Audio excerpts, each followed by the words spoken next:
Night என்ன பண்ண போறீங்க? பாதி பேர் ரோடு முடிச்சா இன்னொரு டைம் போறோம்னு தள்ளி விட்டீங்க. அவ்வளோதான் முடிச்சு. அது அந்த மேட்டுப்பாளையம் கேபிள் எதுனா வச்சானாங்க.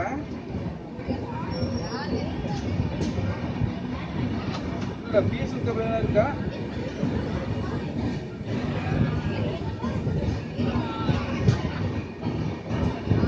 டேமேஜ் பண்ணாத பண்ணிக்கிறீங்கன்னா ஒன்றும் பிரச்சனை இல்லை, பண்ணலாம். ஏன்னா அவன் என்ன சொல்லியிருந்தாங்கன்னா டேமேஜ் பண்ணால் எஃப்ஐஆர் போடுறோன்னு சொல்லிட்டான். சரி, டேமேஜ் தான் பண்ணால் பண்ண ஒன்றும் பிரச்சனை பண்ணுங்க. அதுக்கப்புறம் இந்த ஷெட்டானே எடுத்தாச்சு. நீங்கள் எந்த விஷயம் பண்ணாங்க போடலாம். ஞாயிற்றுக்கிழமை ஒர்க் பண்ணுங்க. நீங்கள் மற்றெல்லாம் பண்ண மாட்டேங்க.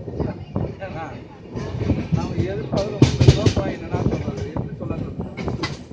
என்னால் மேனேஜ் பண்ண முடியல, அதான் பிரச்சனை. எல்லாம் ஓகேண்ணா, எல்லாம் சரிண்ணா.